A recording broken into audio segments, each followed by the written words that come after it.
Mister Joshua کی موت کی اطلاع نے اس قدر اس محلال طاری کر دیا تھا کہ میں خود حیران رہ گیا تھا۔ کوئی رشتہ نہیں تھا ان سے، لیکن بعض ذہنی اور قلبی رشتے ایسے ہوتے ہیں کہ ان کے سامنے دوسرے رشتے ہیچ ہو جاتے ہیں۔ ہم لوگوں نے بادل نخواستہ کارنیل گرین چھوڑ دیا اور وہاں سے چلے آئے۔ ہمیں ایک فلائٹ مل گئی تھی۔ رات کے تقریباً 11:15 بجے ہم سین فرانسسکو کے لیے روانہ ہو گئے۔ راستے بھر مکمل خاموشی رہی تھی۔ تہذیب نے بھی میرے خیالات میں مداخلت کرنے کی کوشش نہ کی۔ وہ آنکھیں بند کر کے ہوائی جہاز کی سیٹ سے ٹک گئی تھی۔ سفر کے دوران بھی ہمیں کسی طرف توجہ دینے کی ضرورت محسوس نہ ہوئی۔ بالآخر ہم سین فرانسسکو پہنچ گئے۔ میں نے یہاں آنے کے بعد اپنے آپ کو سنبھالا۔ مسٹر جوشو کی رہائش گاہ پر اونٹ کی طرح منہ اٹھائے چلے جانا مناسب نہیں تھا۔ یہ احتیاط ملحوظ رکھنا تھی کہ ہم دوسروں کی نگاہ میں بھی نہ آ سکیں، اور پھر سب سے پہلے تو ان کی موت کی تصدیق کرنا تھی۔ ممکن ہے مجھے پھانسنے کے لیے کوئی چال ہی چلی گئی ہو۔ اب تک کے سفر میں تو اس بات کا احساس نہیں ہو سکا تھا، لیکن اس کے باوجود محتاط رہنا ضروری تھا۔ سب سے پہلے ہم نے سین فرانسسکو کے ایک درمیانے درجے کے ہوٹل میں قیام کیا، اور جہاں بیٹھ کر میں تہذیب سے اس سلسلے میں گفتگو کرتا رہا۔ پھر بازار سے میک اپ کے سامان کی خریداری کی گئی اور ہم ہوٹل واپس آ گئے۔ جہاں پہنچ کر میں نے انتہائی ذہانت سے اپنے پروگرام کا آغاز کر دیا۔ تہذیب میلکم ایکس نے چینی طرز کا لباس پہنا، اسی انداز کے جوتے اور بالوں کو مخصوص طریقے پر باندھنے لگی۔ چینی سٹائل سے بالوں کو سیٹ کرنے کے بعد وہ میرے سامنے آ بیٹھی اور میں نے اس کے چہرے پر میک اپ شروع کر دیا۔ خاصی مہارت سے میں نے یہ میک اپ کیا تھا۔ اس کے خد و خال کو چینی رنگ دینے کے لیے میں نے ایک خاص قسم کے مسالے سے اس کی بھویں بنائی اور پھر ناقدانہ انداز میں اس کا جائزہ لیا۔ تہذیب کا قد حیرت انگیز طور پر چھوٹا محسوس ہونے لگا اور وہ بالکل ایک چینی گڑیا معلوم ہو رہی تھی، لیکن اس وقت لطیف جذبات کے لیے میرے پاس کوئی گنجائش نہیں تھی۔ مسٹر جوشو کی موت کا غم و غصہ بے پناہ تھا۔ میں نے اپنا میک اپ شروع کر دیا۔ اس سلسلے میں مجھے بلیڈ بھی استعمال کرنا پڑا اور تھوڑی دیر کے بعد ہم دونوں ایک چینی جوڑے کی شکل میں نظر آئے۔ تہذیب نے خود بھی آئینہ دیکھ لیا تھا۔ مجھے دیکھ کر اس نے مطمئن انداز میں گردن ہلاتے ہوئے کہا، علی، ہمارا میک اپ انتہائی عمدہ ہے، اب اس سلسلے میں کسی شک و شبے کی گنجائش نہیں رہ جاتی۔ میں نے کہا، ٹھیک ہے تہذیب، اب چلا جائے، کیا خیال ہے؟ وہ بولی، ہاں چلو۔ ہم دونوں نے راہداری میں جھانکا اور راہداری سنسان پا کر باہر نکل آئے۔ پھر ایک عقبی راستے سے ہم ہوٹل کے پچھلے حصے میں پہنچ گئے تاکہ ہمیں اس شکل میں دیکھ کر کسی کو کوئی شک و شبہ نہ ہو۔ تھوڑی دیر کے بعد ٹیکسی کر کے ہم مسٹر جوشو کی رہائش گاہ کی جانب جا رہے تھے۔ میرا دل دھڑک رہا تھا اور میں سوچ رہا تھا کہ کاش یہ اطلاع غلط ہو۔ اگر یہ کسی طرح مجھے پھانسنے کی کوشش ہے تو اس سے بھی نمٹ لیا جائے گا، لیکن مسٹر جوشو جیسی عظیم اور شفیق شخصیت بار بار پیدا نہیں ہوتی۔ میں اس کا بدل تلاش نہیں کر سکوں گا۔ لیکن مسٹر جوشو کی رہائش گاہ پر پہنچنے کے بعد یہ ثابت ہو گیا کہ اطلاع غلط نہیں تھی۔ وہاں غیر معمولی طور پر چینیوں کا اجتماع تھا۔ لوگ اندر آ جا رہے تھے اور ان پر ایک سوگ سا طاری تھا۔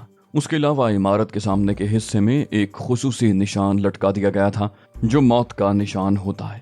میں سر جھکائے دروازے کی جانب بڑھ گیا۔ تہذیب بھی میرے عقب میں تھی۔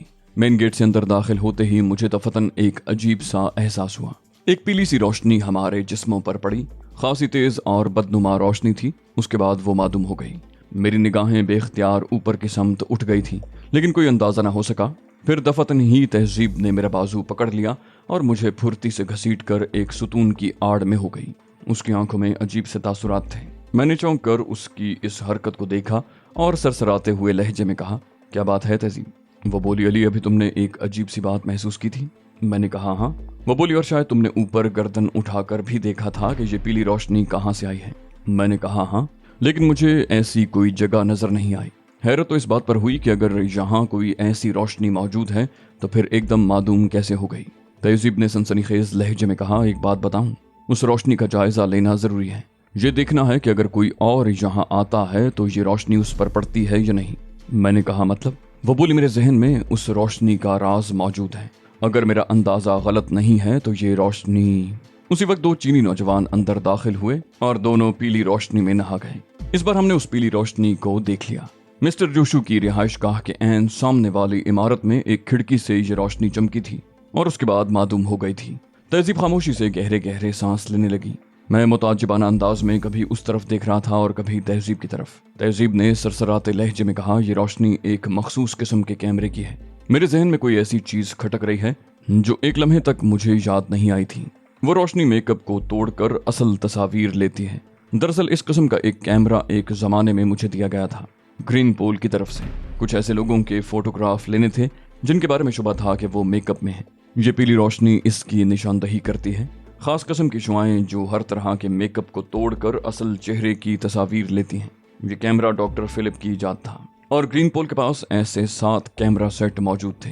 इसका ये मतलब है कि हम निगाहों में आ गए हैं, यकीनन हम किसी की निगाहों में आ गए हैं। मैं एक लम्हे के लिए सोचता रहा, फिर मैंने आहिस्ता से कहा, तहजीब तुम यहाँ रुको, मैं देखता हूँ वो कौन लोग हैं। वो बोली, नहीं प्लीज, जल्दबाजी मुनासिब नहीं है।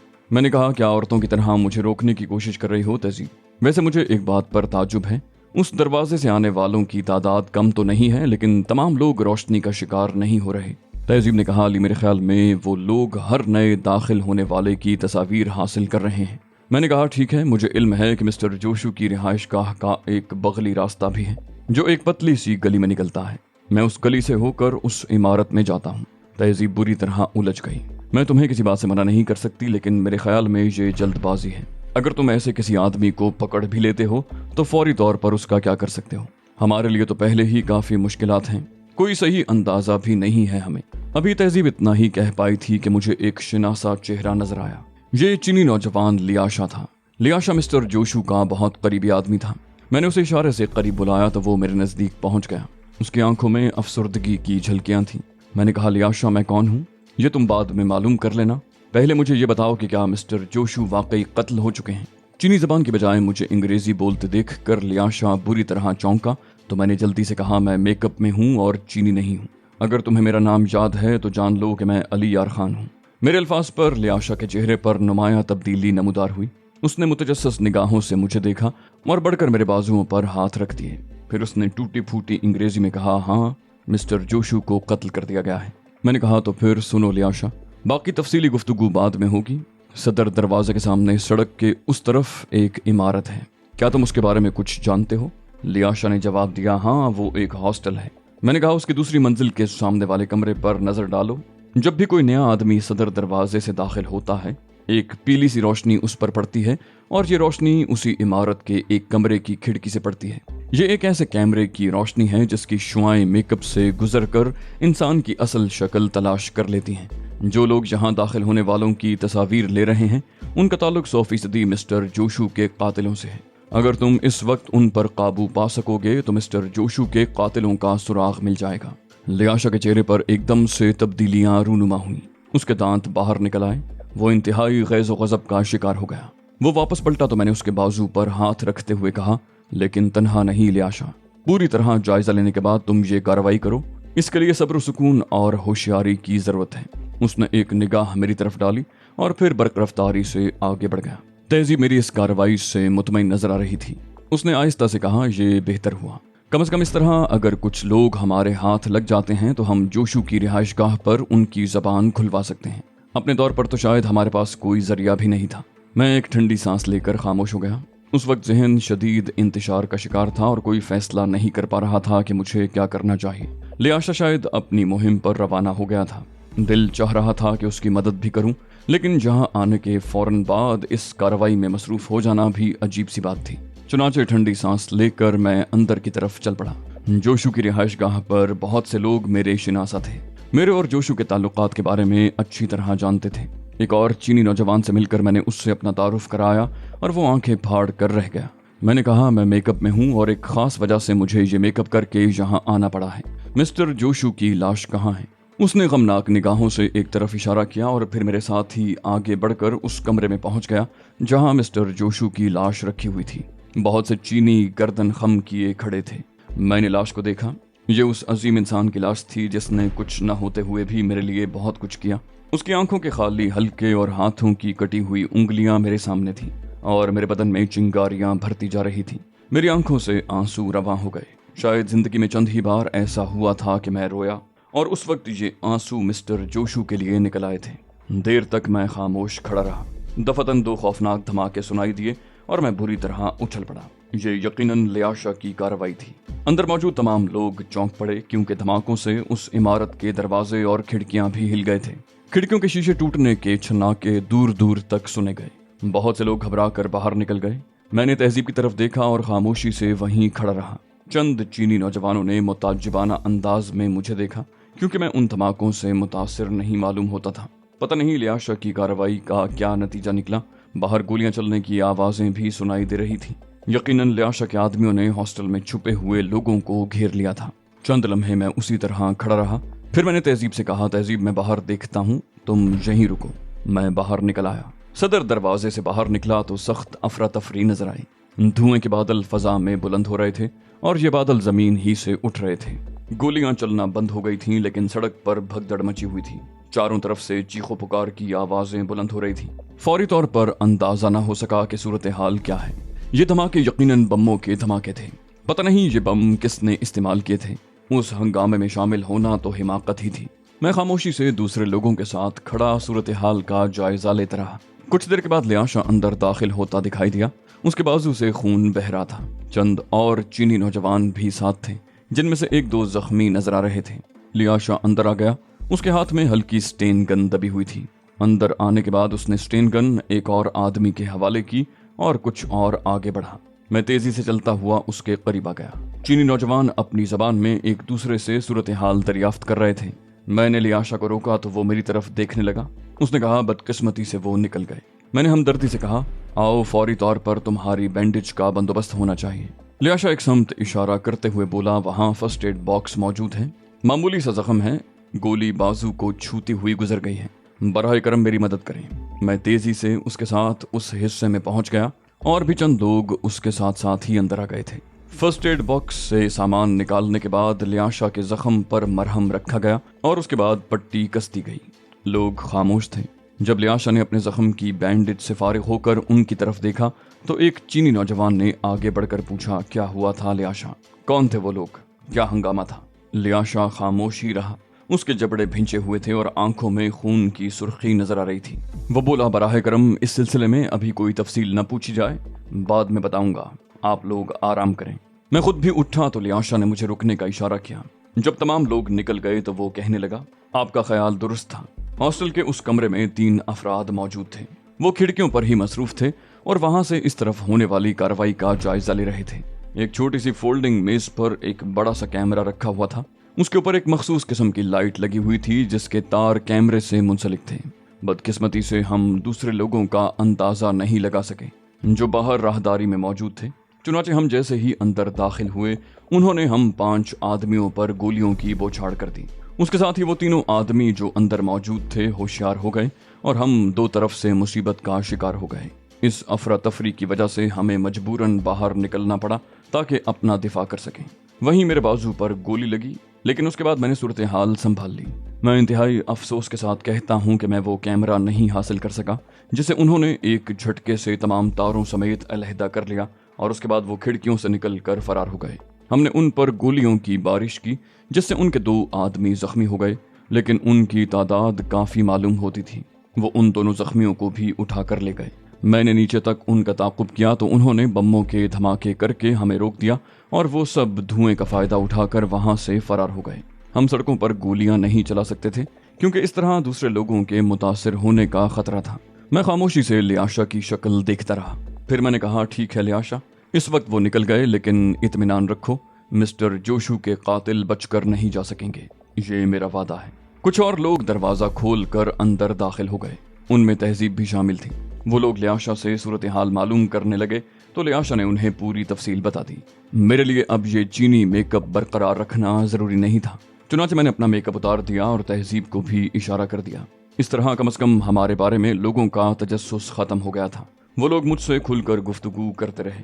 मिस्टर जोशू की मौत के बारे में तफसीलात मुझे बताई गईं और मुझे इस बात पर कोई शुबा न रहा कि मिस्टर जोशू के कातिलों का ताल्लुक किसी न किसी तरह ऑलिव हार्वर्ड से ज़रूर है। मिस्टर जोशू की मौत ने जहन पर जो असरात मुरतब किए थे, उन्होंने तबीयत बुरी तरह मुज़महिल कर दी। तहजीब मेलकम एक्स मेरी सूरत देख रही थी। तब मैंने उससे आहिस्ता से कहा, अब क्या प्रोग्राम है तहजीब? हमारा यहाँ रुकना मेरा ख्याल है बेमानी है। वो भी अफसुर्दगी से बोली, हाँ क्या फ़ायदा।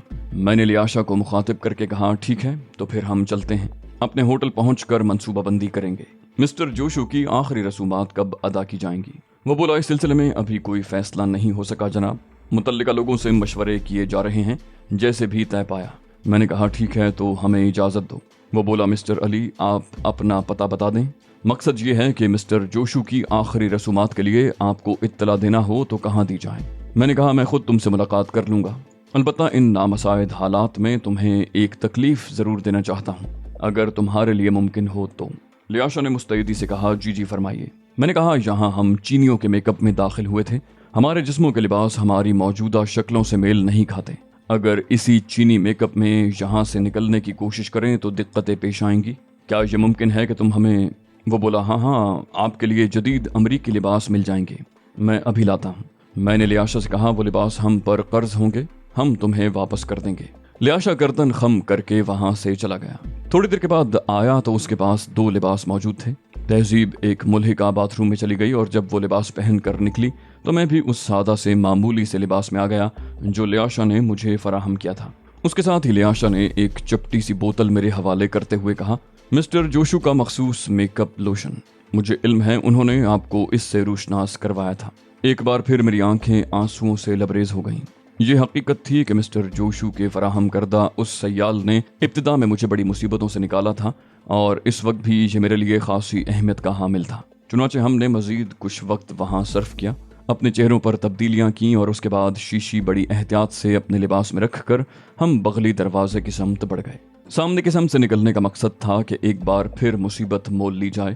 دروازے سے باہر نکلتے ہوئے میں نے تہذیب سے کہا، تہذیب، جوشو کو شاید میں زندگی کے آخری لمحات تک فراموش نہ کر سکوں۔ اس سیال کی داستان شاید تم جانتی ہو۔ تہذیب نے ٹھنڈی سانس لے کر کہا، ہاں میں جانتی ہوں۔ ہم دور تک سڑک پر پیدل چلتے رہے، یہ اندازہ لگانے کی کوشش کر رہے تھے کہ کوئی ہمارے تعاقب میں ہے یا نہیں۔ چہرے پر جو معمولی سی تبدیلیاں کی تھیں وہ نہایت کامیاب تھیں، کوئی ہماری جانب متوجہ نہ ہوا۔ کافی دور تک چلنے کے بعد تہذیب نے کہا، ایک مشکل پیش نہیں آ گئی ہے علی؟ میں نے پوچھا، کیا؟ بولی، ہوٹل سے ہم اپنا سامان کس طرح حاصل کریں گے؟ اور اب تو یہ میک اپ بھی آسانی سے ختم نہیں ہو سکتا۔ میں نے کہا، ہاں ویسے میرے خیال میں یہ زیادہ مشکل بات نہیں ہے، بہتر یہ ہوگا کہ ہم اس ہوٹل میں نہ جائیں اور اسے کسی اور وقت کے لیے محفوظ رکھیں۔ ممکن ہے کبھی ہمیں وہاں پناہ لینے کی ضرورت پیش آ جائے، ویسے بھی چابی ہمارے پاس ہی ہے۔ اس نے پوچھا، گویا کوئی اور ہوٹل؟ میں نے کہا، ہاں فوری طور پر ہم کسی نئے ہوٹل میں منتقل ہو جاتے ہیں، بازار سے تھوڑی سی خریداری کرتے ہیں، میرے پاس ابھی کافی کرنسی موجود ہے اور پھر سین فرانسسکو کے بینکوں میں ابھی تک میرا اکاؤنٹ باقی ہے، چیک بک نکلوانے میں بہت زیادہ دقت پیش نہیں آئے گی، میں نے کہا اور تہذیب نے گردن ہلا دی۔ تھوڑی دیر کے بعد ہی ہم ایک ٹیکسی میں بیٹھ کر ایک نئے ہوٹل کی جانب جا رہے تھے۔ اس ہوٹل کی 5ویں منزل پر ہم نے ایک ڈبل روم حاصل کر لیا اور اس میں ہمیں کوئی دقت نہ ہوئی، گویا فی الحال ہم عام نگاہوں سے محفوظ تھے۔ اس بات کا ہمیں بخوبی اندازہ تھا کہ ہمارے میک اپ کو ختم کر کے تصویریں حاصل کر لی گئی ہیں۔ یقینی طور پر وہ کیمرہ جو ہماری اصل شکلوں کو نمایاں کرنے کا باعث بنا تھا، اگر ان شکلوں میں ہماری تصویریں لیتا تو ہمارے اصل چہرے حاصل نہیں کر سکتا تھا۔ اولیو ہاورڈ یا اس کے کارکنوں نے یا وہ لوگ جنہوں نے مسٹر جوشو کو قتل کیا تھا، کم از کم علی یار خان اور تہذیب میلکم ایکس کی تصویریں حاصل کر لی تھیں اور انہیں یہ اندازہ ہو گیا تھا کہ میں یہیں موجود ہوں۔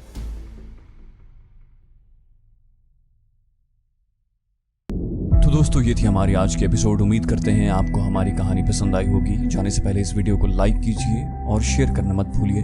کامنٹ کر کے ہمیں بتائیے کہ آپ کو ہماری ویڈیو کیسی لگی، اور اگر ابھی تک آپ نے اس چینل کو سبسکرائب نہیں کیا تو اسے سبسکرائب کیجئے اور بیل آئیکن دبا کر آل نوٹیفیکیشنز آن کر لیجئے۔